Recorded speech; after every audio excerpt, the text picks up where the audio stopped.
Good evening, ladies and gentlemen, boys and girls all around the world. What's going on tonight? How are things? How are you? How are yours? What have you been up to? How are things on this fine NBA offseason? Anything good? While you guys are filing in here, I'm going to give a shout out to Player's Choice.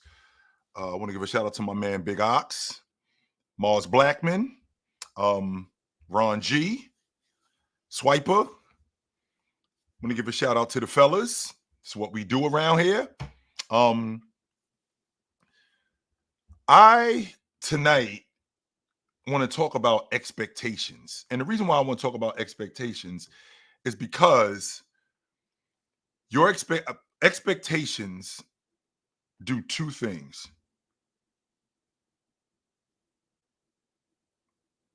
Two things. They can make a player or destroy one. I went back to work and I can't listen to your TikToks in the morning. So, Moni, does that mean that you can listen to them now? I mean, is that the good part? Is that you can listen to it now as opposed to in this morning? But I hope I'm doing a service to you. But anyway, expectations, they could be a detriment or they could be a good thing. I've seen players who have put expectations put on them. In the process of those expectations put on them, it could sink them because it's too much pressure, right? It's too much pressure, but also, well, thank you, Moni. Absolutely, thank you very much. Like I was saying, because it's too much pressure, but also it could enhance their game. I saw the writers tell Jordan, "Yo, Jordan, you don't play defense.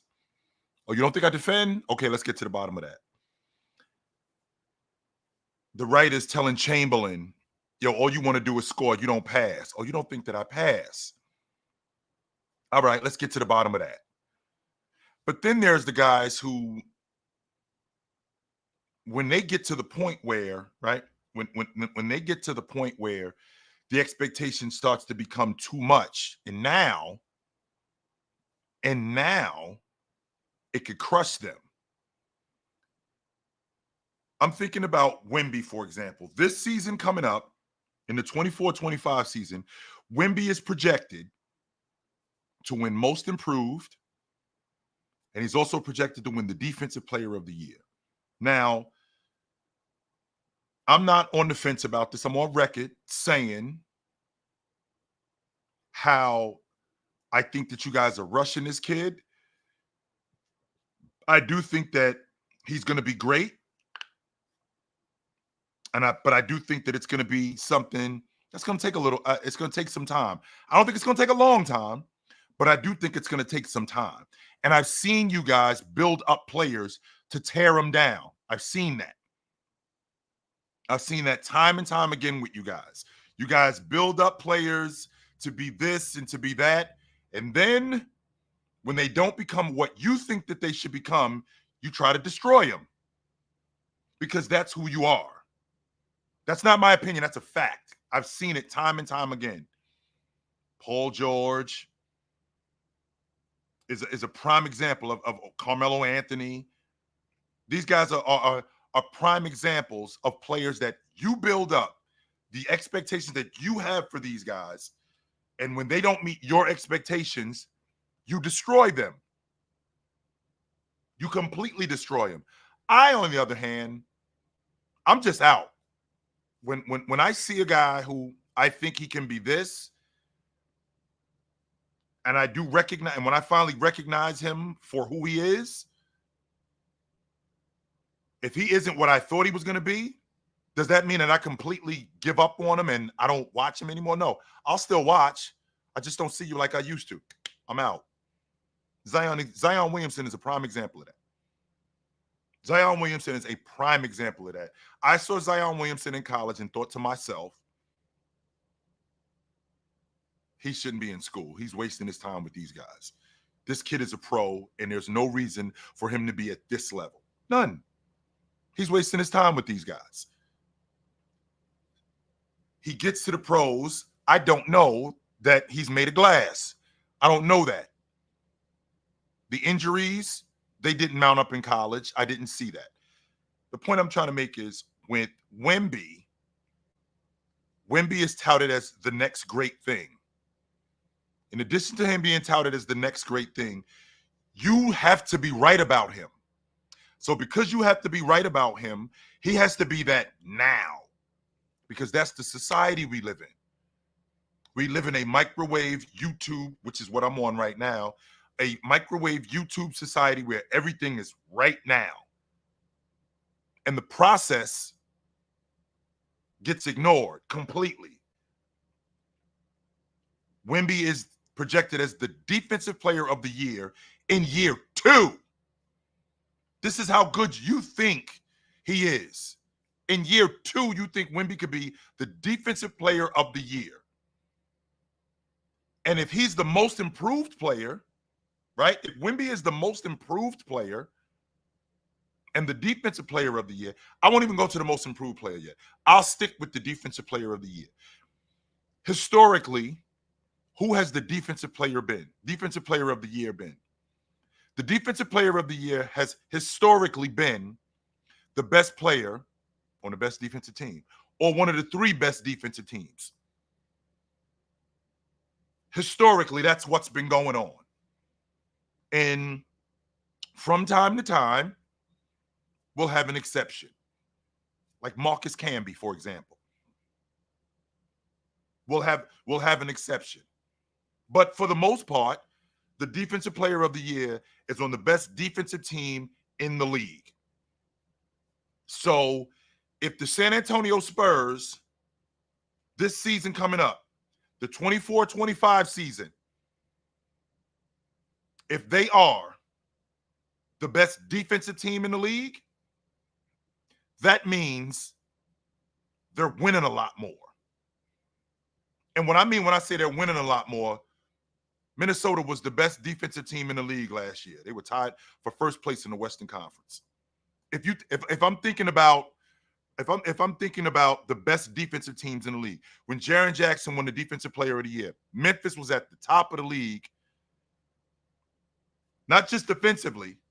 I think they were the 3rd seed that year. They were a top 3 seed in the Western Conference.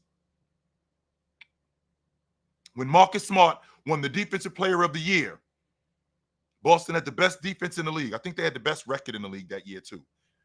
They were at the top. They weren't at the top of the East. I think they had if they didn't have the best record, they had one of the 3 best records in the league. So if you're telling me, right, if you're telling me that Wemby is going to be the defensive player of the year this season, that's going to be predicated on how good his team is defensively. It's going to be predicated on that. And if the San Antonio Spurs are a top 3 or top 5, not when he's on the floor. I'm not doing that. I'm not doing that. When he's playing, and he's playing the majority of the minutes, when we get to the end of the season, San Antonio is at the top of the league defensively. That means historically, they're one of the best teams in the NBA. So if they're at the top of the Western Conference, if they're a top 5 seed and they're the best defensive team in the league, you know what else that means? That means Wemby's going to be up for league MVP. That means Wemby is up for league MVP, because in addition to him being the defensive player of the year, and in addition to him being the defensive player of the year, San Antonio is going to be at the top of the league because they're one of the best defensive teams in the game. And he is solely responsible for that because San Antonio isn't a great defensive team. No, so he's solely responsible for that. And on top of that, you have him listed in terms of preseason awards. He's also in the most improved conversation. Now, most improved historically has been guys whose scoring average went up at minimum 5 points. At minimum, it's gone up 5 points. So I think Wemby averaged, 19 a game last year? I had him at 19 and 9. So if that 19 and 9 goes to 24, let's say that 19 and 9 goes to 24. Is that good enough for Wemby to be most improved? Well, shit, if they are the best defensive team in the league and he's the defensive player of the year, if they're the best defensive team or one of the 3 best defensive teams in the game,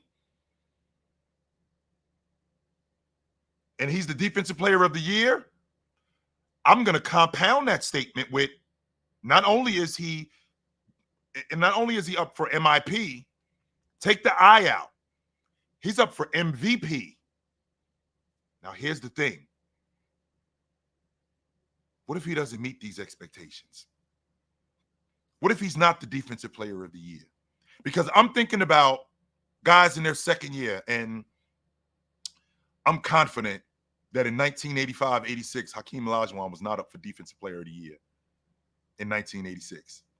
He wasn't favored to win defensive player of the year in 1986. This was in year 2. In 1985-86, in the 86-87 season, Manute Bol was not picked to win defensive player of the year. He wasn't. No, that was not going on. So not only did Manute Bol not win the defensive player of the year, because he led the league in blocks, and he finished second in defensive player of the year that year, his rookie season, which was the 85-86 season. Not only did he not win the defensive player of the year in the 86-87 season, he never finished higher than 4th after that in defensive player of the year. I say that to say what happens with these expectations on Wemby, because what you're telling me, this is what you're telling me about Wemby. You're telling me that Wemby, he's going to be he's going to be responsible for a team that's a top 3 seed or top 5 seed, because if we're the best defensive team in the league, we got to be at the top of the league. We have to be winning games. We have to. In addition to us winning games, we're not just scoring 80 or 90 points. He's responsible for a lot of the stuff that we do, a lot of it. So when he has us at the top of the league defensively, and in addition to him doing that, we're one of the best teams in the league, which means that the MVP race, he has now entered it. But what happens when he doesn't do that? What happens when Wemby is just not good, but he isn't that? Right? What happens when Wemby, I'm not saying that he's not good. I'm not even saying that he's not elite. What happens when he's not that? Because these are your expectations on him. You think that Wemby should be this. And the reason why you think he should be this is off the strength of your expectations on him. I was asked, today is Thursday, I was asked a couple of days ago, you don't know anything about Wemby. Forget James's 21-year career. Take that off the table. Who are you taking in the draft? James is coming out of high school and Wemby's coming into the pros. Who are you taking? Who is your guy? Well, what I immediately thought about was, I'm thinking about Ralph's, because I think Wemby is Ralph Sampson with a better handle in the jump shot. That's who I think he is. So the question I have to ask myself is, what 7'2", 7'3", 7'4" guy has lasted long? How many of them, with that kind of build, with what Wemby has, how many of them have lasted long? And how many 6'8", 6'9" guys have lasted long? Because I got to think about, I can't think about just right now. I got to think about 5 years from now. I got to think about 8 years from now. Is this guy going to hold up? And none of the guys that I've seen, right? None of the guys that I've seen in the past, none of the guys that I've seen in the past that are that big, with that kind of, not just that big, with that kind of skill set, how many of them have lasted that long? Shaq was 7'2". He wasn't 7'4", which is what Wemby is. He's not that big. And he ain't this big neither. That's the difference. So how many guys have lasted that long? I got to think about that. And what am I in how many years am I going to get out of him? How many years am I going to get out of a 7'3", 7'4" guy who is this? Ralph Sampson started breaking down after year 4. Let's kill that logic right now. You can dead that, T12. Ralph Sampson started breaking down after year 4. He didn't last 10 years. He played 10 years. He broke down after the 86-87 season. Ralph Sampson was virtually over. That knee injury, he wasn't nearly the same as what he was. Nearly. Not even close to the same. So I'm thinking to myself, all right, how many guys last that long? And what am I going to get out of this guy in the peak years, in his prime years? Would I take, because historically, what I'm seeing with the small forward lasts 12, 13 years. Am I going to get 10 years out of a guy like this? Am I going to get 10 years of this? Maybe. I might, and in those 10 years, don't forget now, I got to wait for him to develop too. Because he's not just going to come right out the gate.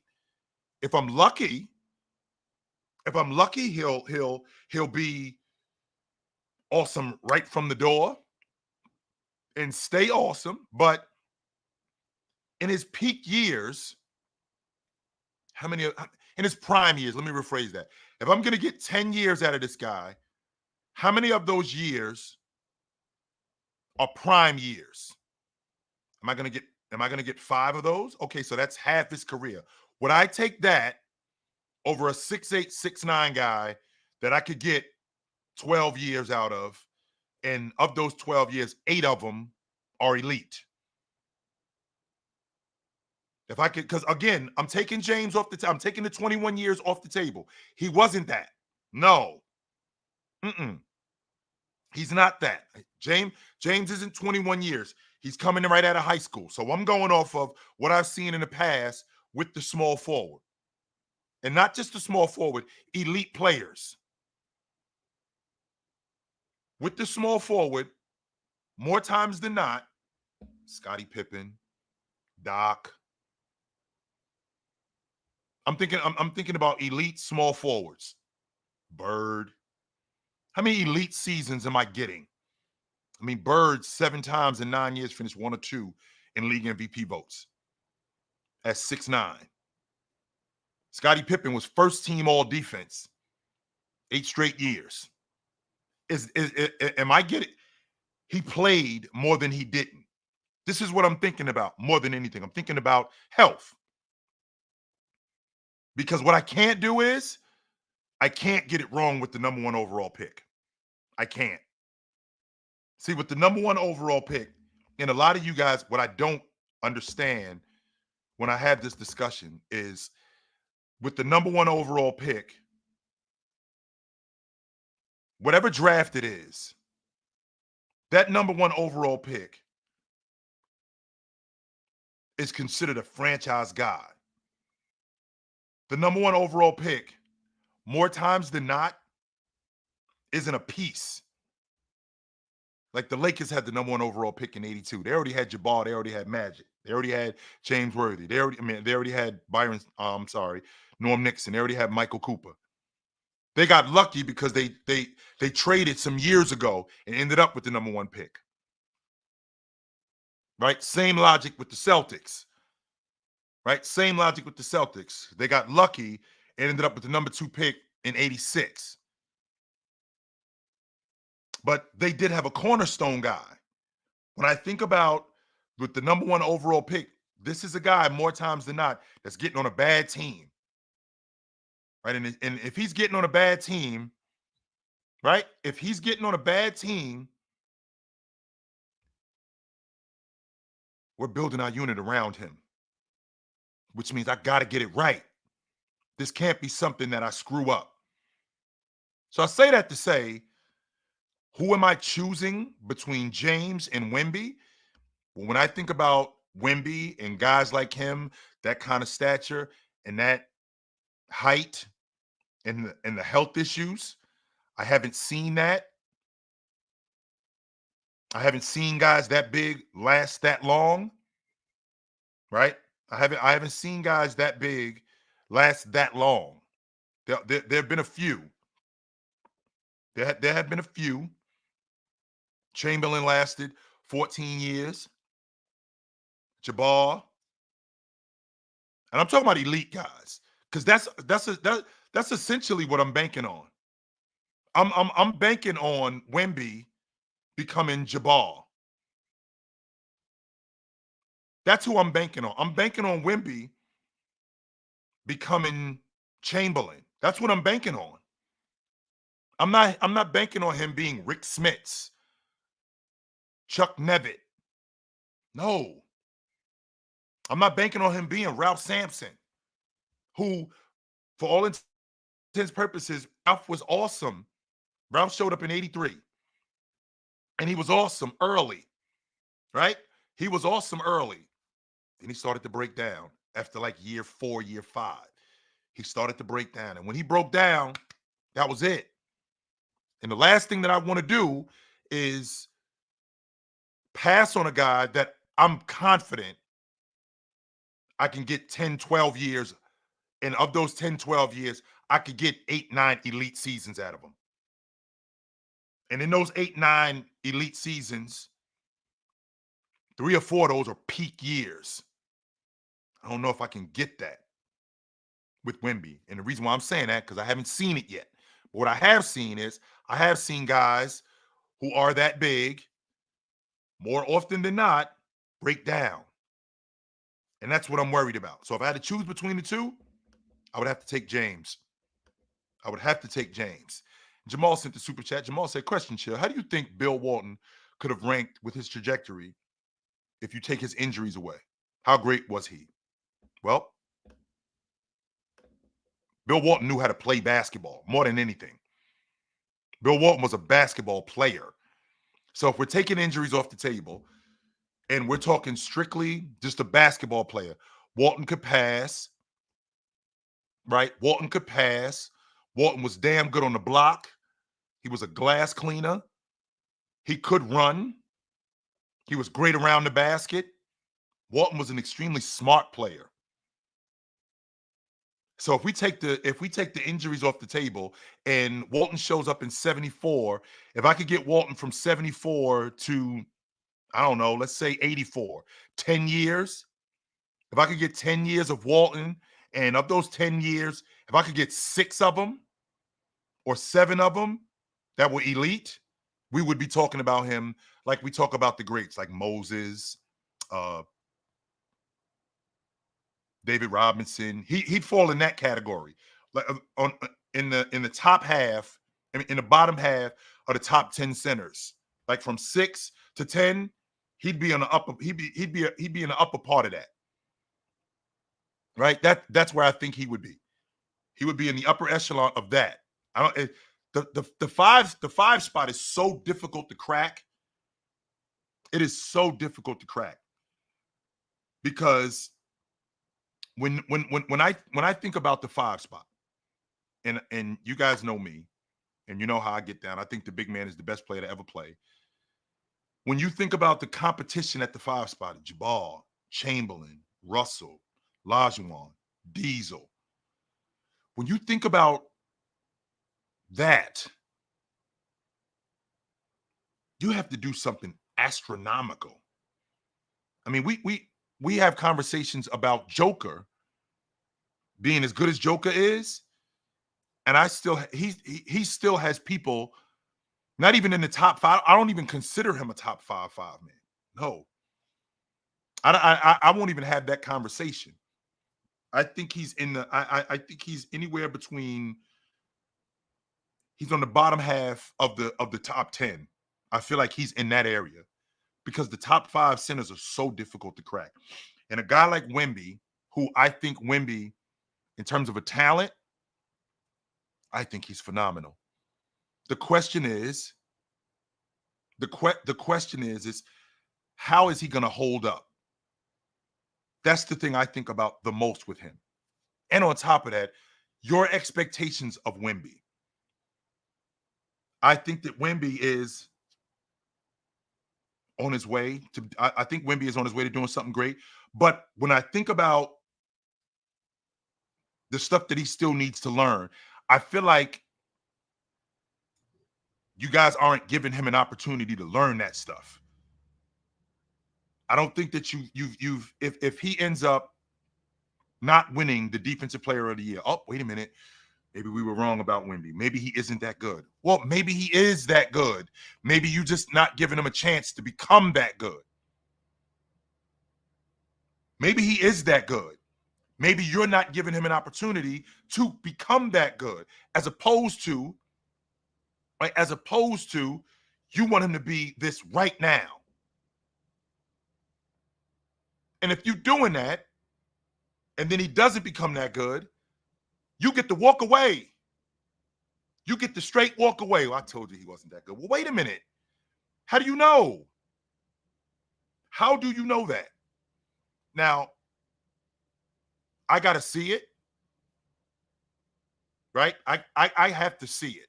I gotta see a guy in Wemby. I have to see him more than anything.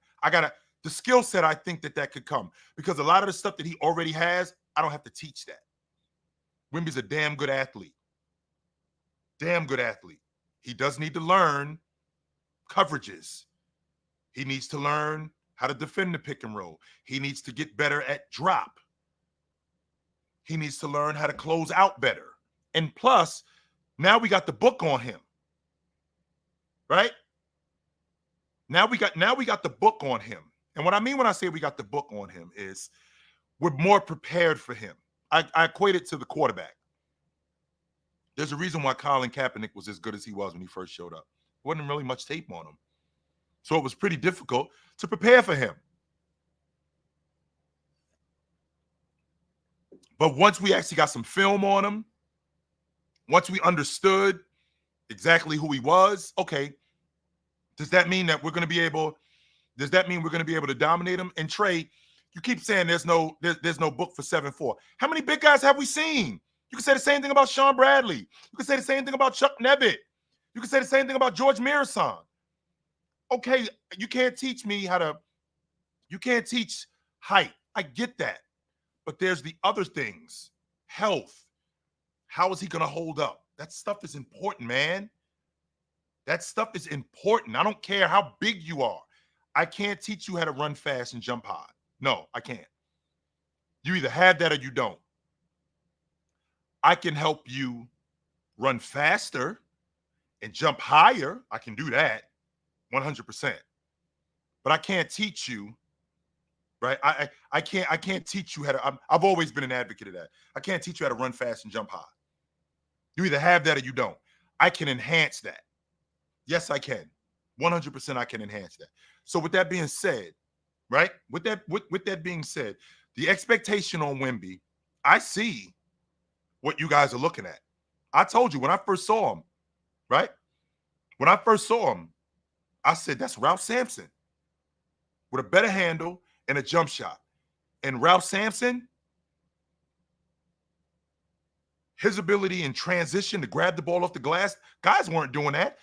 Red Auerbach this is incredible because Red Auerbach was doing everything that he could in 83 to move up in the draft because he wanted Ralph Sampson like it was going out of style. He wanted Ralph Sampson like it was no tomorrow. That was his guy. He wanted him because Ralph he wasn't the prototype center. He was the advanced center. He was a different type of 5-man. And I think Red Auerbach might have I think Red Auerbach might have saw a bigger version of Russell in Ralph Sampson. Didn't know he was going to break down like that. And that's my issue with Wemby because I've seen big guys. Shaq had a hyperextended knee when he first got to the Lakers. I don't know if you guys remember it. They played against Dallas. Yeah, he hyperextended his knee. The first year he got there, he missed almost half the season. He almost tore his knee up, which I'm so glad that he didn't. But he missed half the season. And the logic on Shaq was, is he going to be okay? Right? Is he going to be okay? Or is this going to be a problem moving forward? Luckily, it wasn't. We did get the better years out of him. I mean, don't get me wrong. He did get hurt, but it wasn't debilitating. We still got plenty of good years out of Shaq. I just met Wemby, so I don't know, right? I don't know exactly who he is yet. I don't know. What I do know is he could be special. I do know that, right? I do know that watching him, he could be special.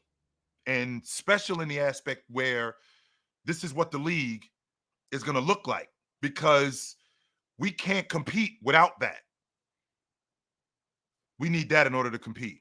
Now, I know a lot of you guys, right? I know a lot of you guys are saying, maybe you might not be saying this, but there are people who say when it comes to when it comes to Wemby, well, where are we going to get all of these 7-footers from? These 7'2" guys.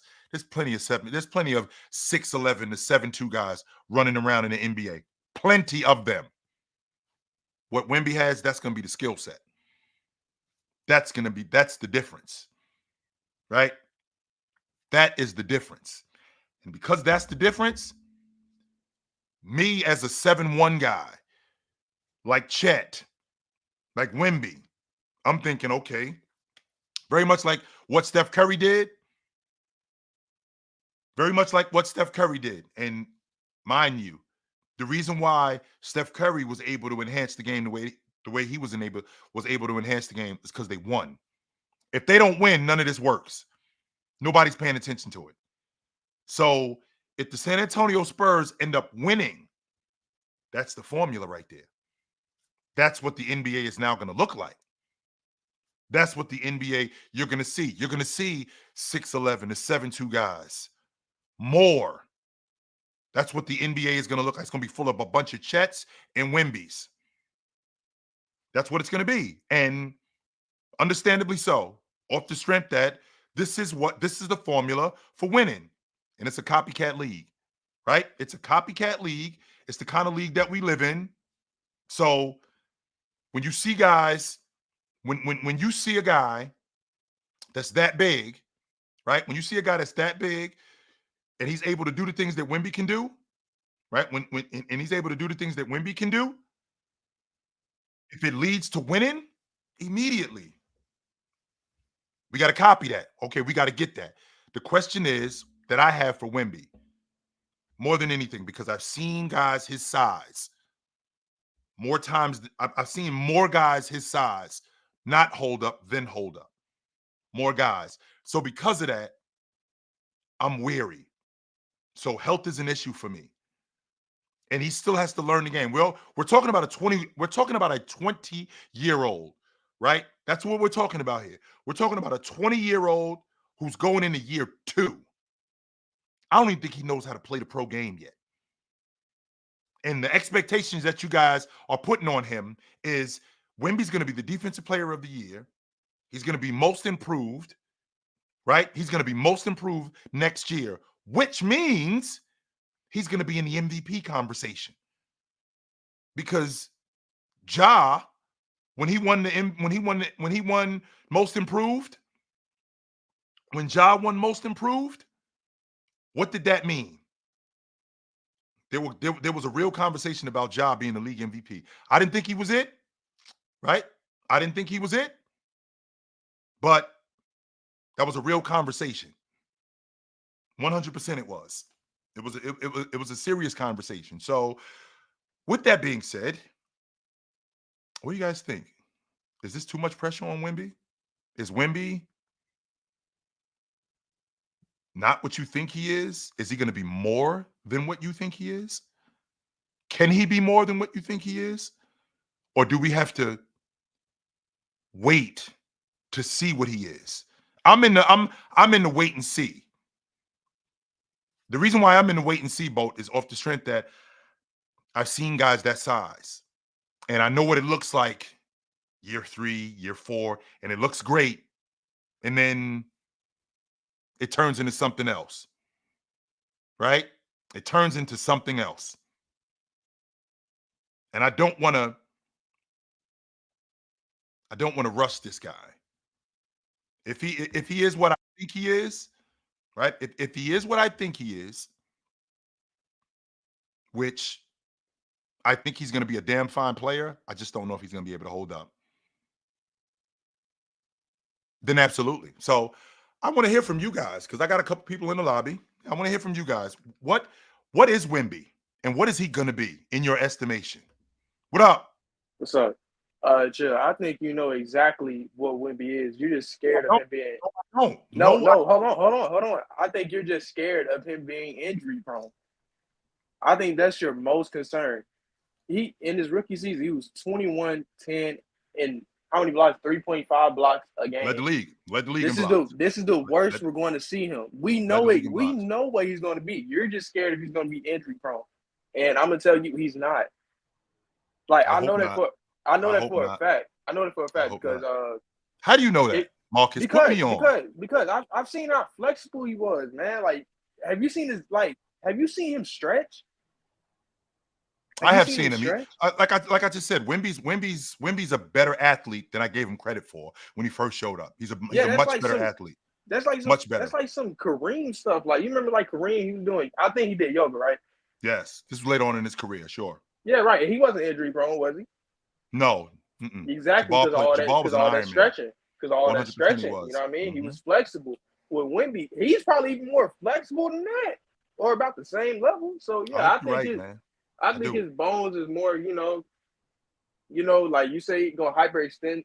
I think his bones is like, you know, use all that flexibility to where it's not going to do all that. I think that's the only thing you're scared of, is that he's going to be injury prone. But right. we haven't seen a lot of bigs like Wemby be that flexible. I hope you're right, Marcus. I do. If I'm being honest with you, I hope you're right. I do, because there's stuff that I can teach you.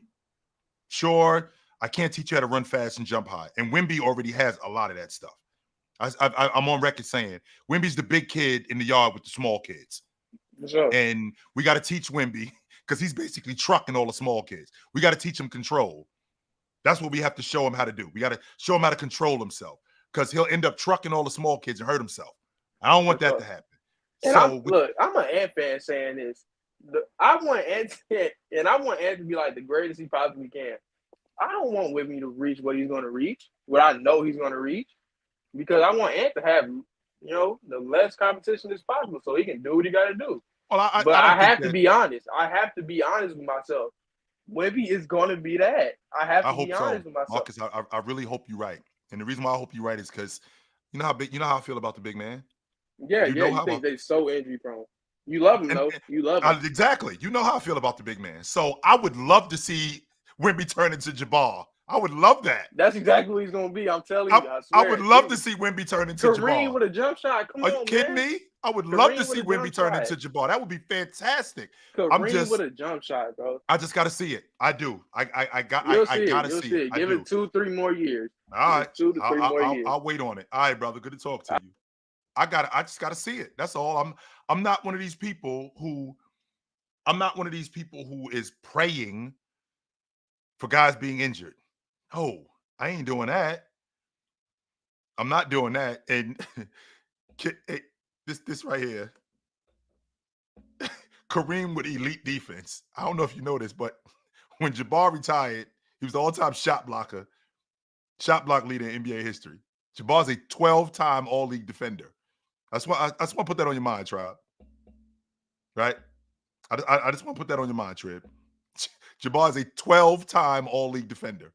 12. I just want to put that out there. So anyway, that is a concern of mine. 100% it is.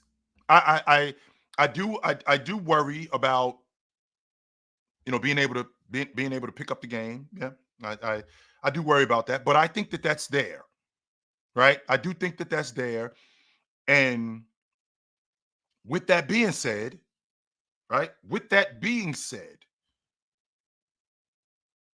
being able to hone it and being able to honing it and being able to show it are two different things.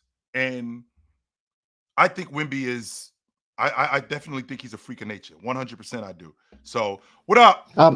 Hello, Chilltown. What up? I mean, I think Wemby will be okay. Like, he's very flexible. He's managed to get back up again when he gets knocked down. Mm-hmm.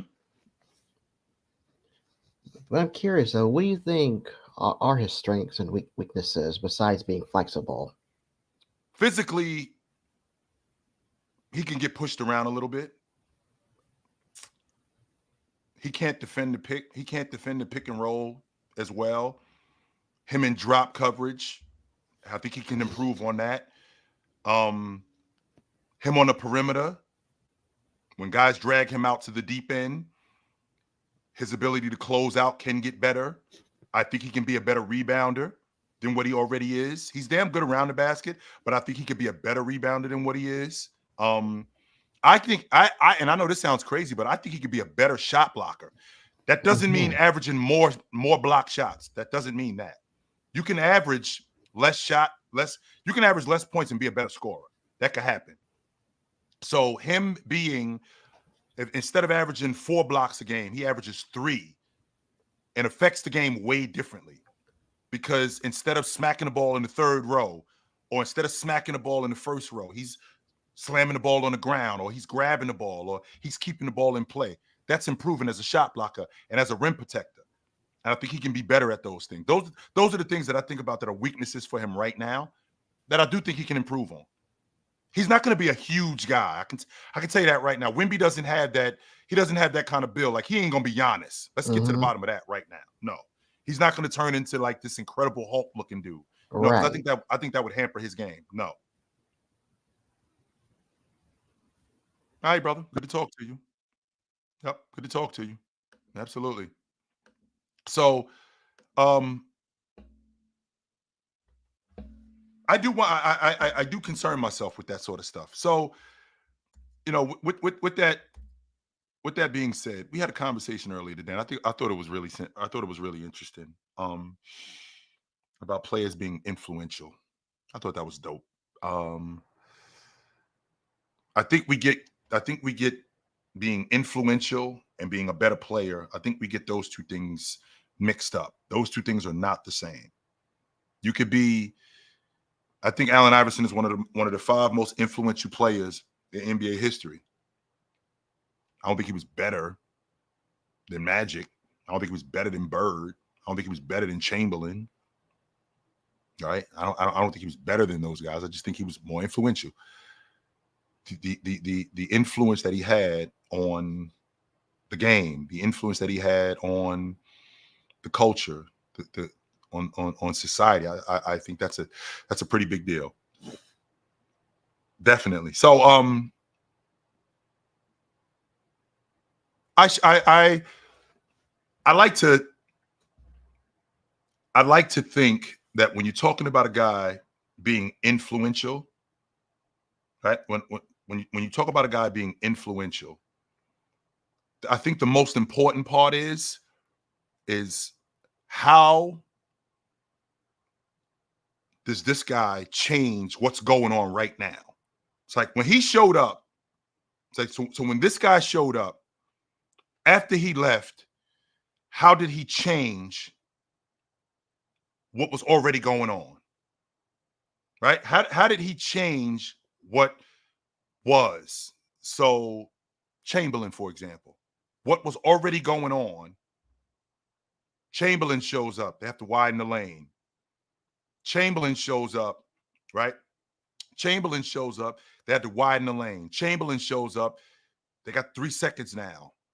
Chamberlain shows up. You got to stand behind the free throw line to shoot free throws. Chamberlain shows up.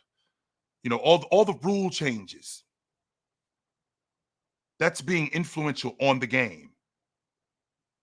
Plus the business owner that Chamberlain was, the investor that he was. Magic and Bird, how influential were they? How influential were they, not just on the game, but how impactful were they? Because that goes into being influential too. So a guy like, right? So a guy like Bird, who was middle America, he was ham and eggs. Middle America related to Bird.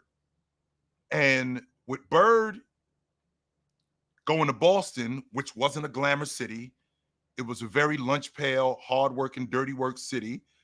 Bird was great for that. Bird was great for that, for what was going on right there. Then you add his antithesis in Magic, the black guy who was bringing showmanship to the game, right? Him bringing Magic, bringing showmanship to the game and making it more entertaining. So you put those two together, man, you definitely have a powder keg. So then, how did I change the game? So Jordan shows up, and before Jordan shows up, you know, the two guard is 6'3", 6'4". He's got a decent handle. He can knock down an open shot. He can get to the basket. He can finish. And then this 6'6" guy shows up, and he can jump this high. Not only can he jump this high, he's got the creativity that hasn't been seen. He's an extension of the other guy, but better, right? He's the extension of Doc, but better. And on top of that, the look that he has, the bald head, you know, the big draws, the way he walks, the shoes, how influential. I want to be like that. I want to be like that. That's what when I think about being influential, you know, James, who, the fact that he's still here, right? The fact that LeBron James is still here 22 years later, he's still here. And there are people, if you went down the line and you asked 10 people and asked them straight up and straight down, hey, who's the face of the NBA? In 2024, 25, who is the face of the NBA? Today, who is the face of the NBA? How many of them would say LeBron James? How many of them would say that? And on top of that, not only how many of them would say that, but how many of them believe that? When you think about James coming to Cleveland, coming out of high school, being as big a deal as he was coming out of high school, and being that guy right from the beginning. If James falls flat on his face coming out of high school, especially being as big a deal as he was, guess what happens? Well, what happens is now teams are going to start to, even though that was the influx that was going on. Like Bryant did it, KG did it. I think Tyson Chandler did it too. But with that being said, None of them had what James had coming out of high school. So when he's coming out of high school, if he falls flat on his face, that completely changes the dynamic of how NBA teams look at high school players. Are we really prepared to invest this much in a high school player? That could definitely, right? That could definitely throw a monkey wrench in what you guys are doing. Definitely. But instead, not only does he flourish, he becomes that impact player immediately. Immediately he becomes that impact player. And with him becoming that impact player, that franchise player, what he did in free agency, being able to take his career in his own hands. And now he opened the door for other people who want to do that, but are afraid to do it. They're not really sure if this is something that I want to do, right? That's not something that I'm sure that I want to do. But now seeing him do it, I don't want to play in Phoenix no more. I want to play in Chicago. And they got a damn good team up there. Right. They got a damn good team up there. And before I go any further, let me fry this dude real quick. Talk about it. Oh, you brought me back up here? What's up? Talk about it. Talk about what? You the one in the comment section blabbing, so talk about it. Talk about what? Nah, tell me what to talk about. I'll talk about it. Talk about it. You're the one in the comment section blabbing, so talk about it. Oh yeah, when I said LeBron ain't top 4. Talk about it. You're the one in the comment section blabbing about it, so talk about it. He ain't more influential than Jordan. He ain't more influential than Curry. I swear he's not more influential than Curry. Nah, come on, man. Curry changed the whole game. Stop. I think he is. He didn't change the whole game, man. He enhanced the game. Whole game. No. And I heard you say this before. He changed it. Sure. Why do you think he changed it in your estimation? Why do you think he changed it? What happened? Because he brought he gave smaller players hope, to score in different ways. What are you talking about, Marcus? I'm saying how his game was shooting from deep.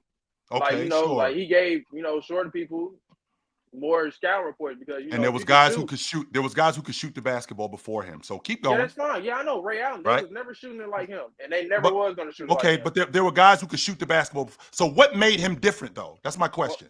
Because he can do it off the bounce. He can from 30 feet. He can do it off the catch from 30 feet. None of that stuff matters. We got guys in the league shooting the basketball like that. What's the difference in Curry and those other guys? Explain that part. Have you ever seen a whole Explain. I'm asking you a question, Marcus, because this is what you're doing. No, you're not. You're not explaining it. What you're telling me is he could shoot off the bounce. Is that enough? That's it? What is that leading to, sir? No. Okay, what's that leading to? We never seen that. Forget if we've seen it, because we've seen guys shoot the basketball, Marcus. What did it lead to? What did it lead to, Marcus? Since you want to come up here and argue with me, what did it lead to, Marcus? Come up here and try to argue with you. I want this fight with you. I'm fighting you now. What did it lead to, Marcus? What did it lead to? You see the league now. What do you mean? What it lead to? It wasn't gonna be like that. Why is the league like this though? Curry. Why though? That's what I'm asking you. It can't just be Curry. Stop saying Curry. Why though? I know it's evolution, but Curry, it wasn't gonna be like this for another 10 years. People was not gonna start shooting this many threes until Curry did it.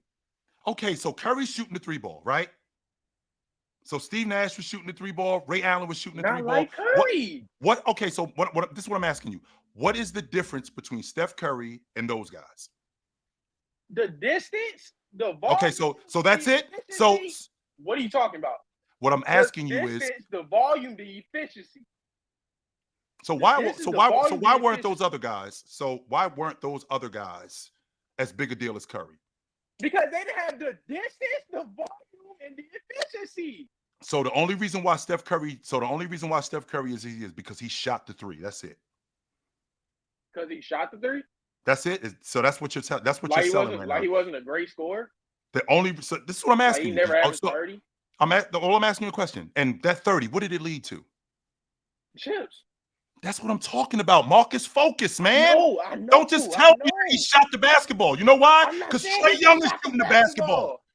Trae Young is shooting the basketball. This is what I need you to do. I need you to focus, Marcus. This is what I need you to do. This is what I need you to do, Marcus. I need you to focus. What is the league about? What is the league about today? Why is the league what it is today? It's about winning chips, of course. That's the point, Marcus. That's it right there. You don't get it, but you don't. Don't just say that he shot the basketball. We're talking about being influential. Right. We're talking about being influential. Right. Him shooting like that is being influential, and because he won, what did it lead to, Marcus? It led to wins, but I'm saying no one was shooting like that is winning. And that's the point, Marcus. Yeah, I know. That's what I'm saying. He's more influential than Bron. No, all you're selling. This is what you're selling. Your stance is Steph Curry was shooting off the bounce, which I won't argue with. I won't argue. Talking about Steph if he ain't won. Come on. Yes, that's all you brought. If I didn't say that, if I didn't say what I said, all you brought up was Steph Curry distance. All you brought up was Steph Curry off the bounce. That's it. No, I didn't. I said efficiency, distance, right. And volume. Going. Shooting. Yeah, like I don't need to bring up the obvious. Yes, you do. That's why the league is what it is. Why would I need to bring up the obvious? Because that's why the league is what it is. It's obvious that he won. Obvious that he won. We all know that. That's the reason why he's the most influential. I know. Because of that. More influential if he was just okay, if he was just, I'll give you an example. How about would James Harden be more influential if he won back-to-back chips today? Yeah. And why would he be more influential? And you know why he isn't? Even though James Harden did change the game. Do you fight that? With the foul baiting, hell yeah. Even with the foul, forget the foul baiting. His ability to score, his ability to get downhill. He changed the game. Now, if James Harden, if that leads to them winning the NBA championship twice in 3 years, now what we're doing is, as a league, we look at the rest of the league and go, okay, we got to do that. That's influence. We have to do that. And Curry did that. That's why you have to bring up. So, Marcus, whenever you're talking to somebody about him being influential, you got to bring that up. It can't just be him shooting. I never think to bring up the obvious. Well, you have to. Yes. That's, in fact, that's the most important thing, because the obvious is him shooting. That's the obvious. That's all you know him for. But what did it lead to? It led to them winning. The thing. We all know what it led to. We don't. You don't, because you didn't bring it up. That's the most important thing. You think I just now started watching basketball?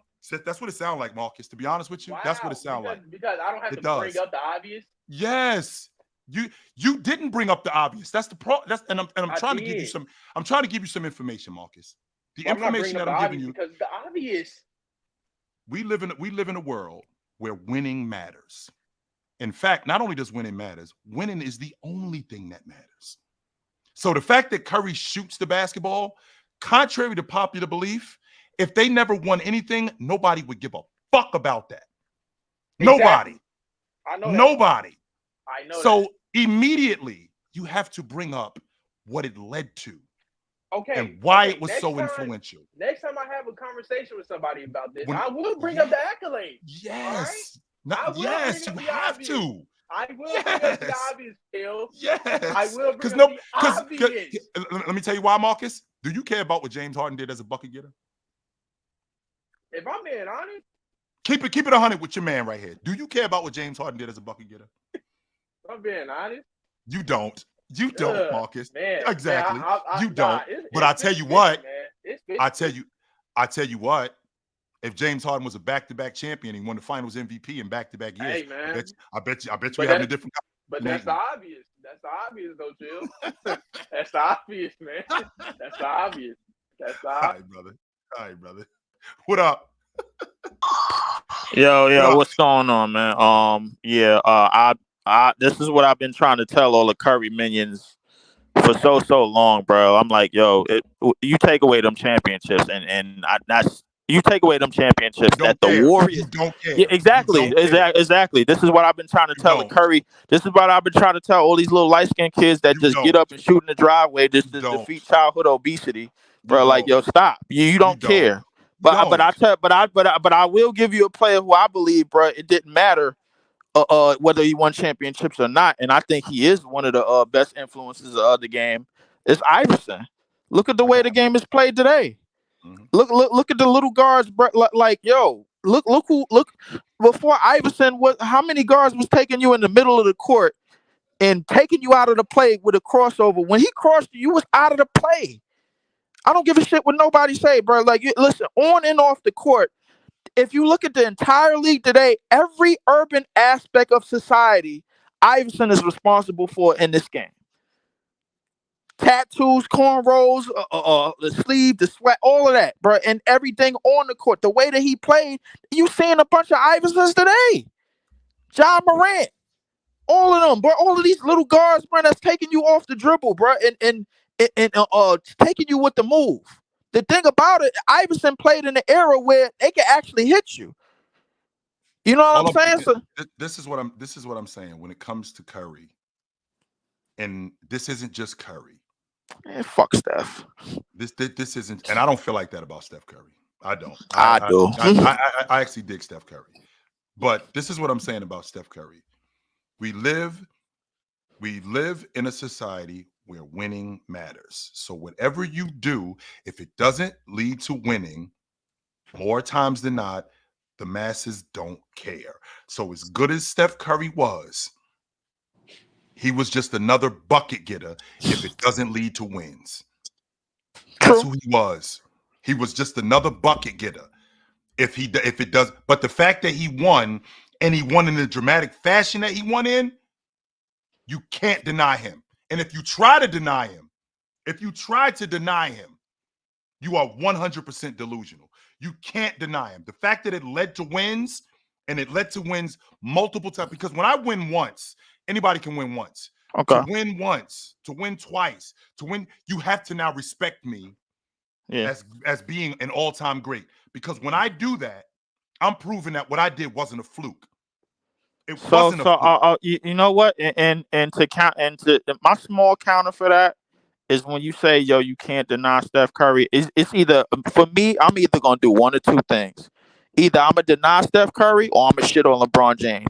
Because I know you do both anyway, and I'm gonna tell you, and I'm gonna explain to you why. Because we all talk about the KD Warriors and everything, and we all acknowledge, bro, how Kawhi had their asses down 25 points. I remember that vividly, and I remember how the Spurs during that season, bro, beat them at least 2 or 3 times in the regular season, and in that playoff game before they sicked out the bounty for Zaza to come out and with that injury.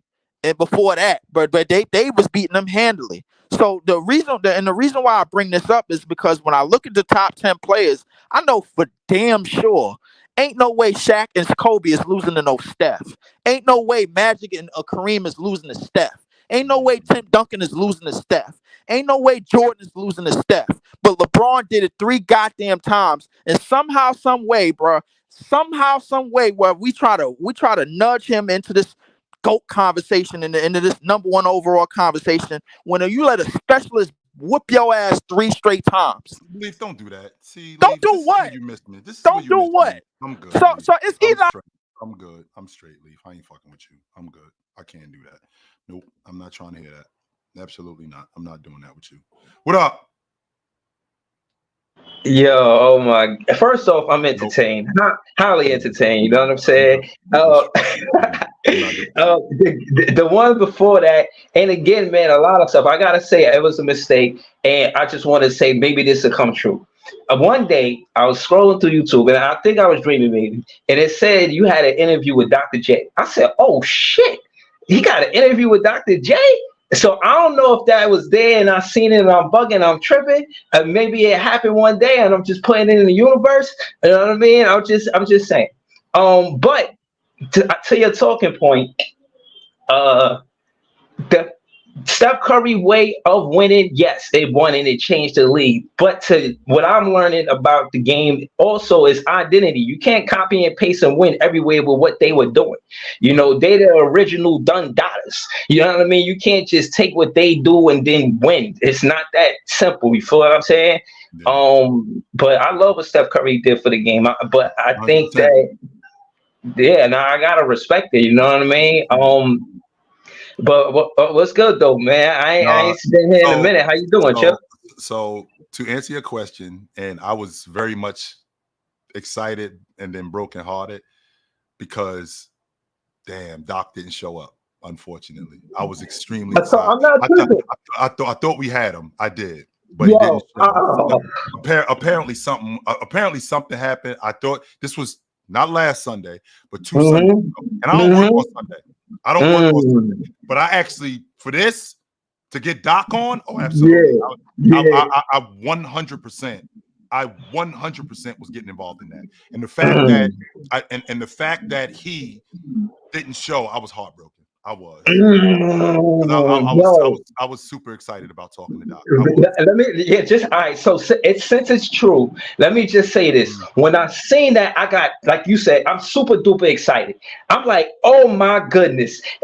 Again, because I felt the way, because when I met you on this, you was like, yeah, I was a fan of Dr. J, and you know how he left the Nets and went to the 76ers, so I wasn't too thrilled about that, you know what I mean? But I'm glad, as far as Dr. J, you know what I'm saying, you know what I mean, you was going to actually talk to him, because you said that was who got you into watching basketball, because I think you said your uncle took you to the game. Yo, this shit mean a lot to Chill. Yo, hold on. I don't really do this, but I'm gonna do this for you, Chill. Yo, listen, chat. If y'all doing something, y'all ain't doing nothing, find a time in the meantime, in between time, send this to Dr. J. Let Dr. J know Chill still want that interview. Chill might not say it, because Chill is a cool guy. Chill is more like, you know what I'm saying? Oh, all right, it's cool. He not going to really express that. But chat, try to get that interview with Dr. J. Reach out to Dr. J on Twitter and let him know that Chill still want that interview. Feel me? Man, I was so excited.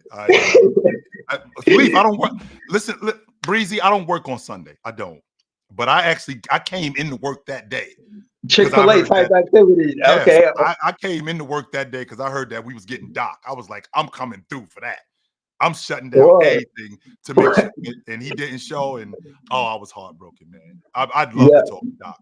100% I would. I would love to talk to him. No doubt about it. So you wasn't going crazy. Nah, you was not going crazy. No, you wasn't.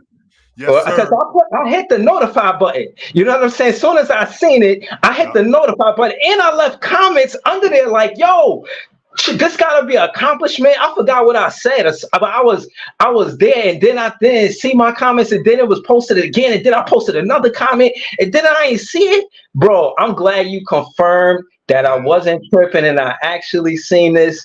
And I really, really do hope you get this interview. Seriously. Listen, as a matter of fact, I forgot what else I was going to say. I just at minimum wanted to say that to you, Chill. I'm going to jump in the chat. I'm going to start the movement. I'm going to go to Twitter, and I'm going to tell Dr. J that you still want the interview. I'd love to talk to him. And we're going to see what's going to happen. You know what I'm saying? I'd love to talk to him. So, all right, brother. Good to talk to you, Breezy. All right, later. Peace. Yes, sir. Man, I that was something that I was super excited about. I definitely, Marcus, you trying to, let me tell you what you're doing, Marcus. You're trying to make your name off of me, and it's not going to happen. If you think that that's what it's going to be, I won't fuck with you no more. If you're doing that, and if you really want to battle, we'll get in the ring. But if you're trying to do this with me, nah, you got me fucked up, my man. You do. You got me confused. I won't have you around here no more. Because if you really want to fight, you know where to find me at, right? I do this when I'm talking to my people. Now, if you really want to get in the ring, contact the real people, and we could really get in the ring, and we could really do it. And I will fry your ass. I just come here, right? I just come here because I want to talk basketball with the people. You come in here to clout chase, you in the wrong spot. I don't play that shit around here, B. I don't do that. I do not do that on my spot. And if you come in here with that, your ass you're gonna have to do that somewhere else. And if you really want to get in the ring with me, contact who you know you need to contact, and let's really get it on. Let's really get it on. Because I don't do it like that here. I don't do it like that here. So if you're trying to big time me, like I said, call up who you need to call up and we can get it on. Because you ain't going to do that clout chasing shit in my house. No, you not. Hell no. No way are you doing that shit around me. Matter of fact, I'm good. I don't think so. Fuck out of here. No, I don't think so. Not around my house. I'm straight. So, it's about that time for me, guys. I gotta bounce. It was good to see you guys today. Y'all know what time it is when y'all see me. Y'all know what it is. Y'all know exactly what it is when y'all see me. Y'all know where to find me. If I'm not here, I'm on TikTok, 9 a.m., Monday to Friday. And if I'm not there, I'm on the panel on YouTube, 11 to 2, Monday to Friday. We have great conversations. We really talk basketball. If I'm not there, I'm here. Monday nights, Wednesday nights, Thursday nights. And if I'm not there, on Saturdays, me and my man Big Ox, we get on Chill with Chill. Right? We get on Chill with Chill, 12 o'clock Eastern. You can find me there. So I ain't hard to find. I'm not hard to find. Absolutely not. So I will see you guys soon. But until then, put on a suit, drink water. Don't drink and drive. Hey, man, well, last time you talk to your mother. Call your mother, right? Call your mother. Do I have another super chat that I need to get to? Hold on for a second, because I don't want to miss any of those. No love for Spencer Haywood. Spencer Haywood, the Hall of Famer. Spencer Haywood was awesome. Why don't we? What were we talking about? What were we talking about when we talk about Spencer Haywood? I don't know what we was when we were talking about Spencer Haywood. What about Spencer Haywood? I don't know what we were talking about. But anyway, it was good to see you guys. Call your mother, man. Call your mother. I will see you guys soon. But until then, take it light, but take it. Absolutely, man. Good to see you guys. Good to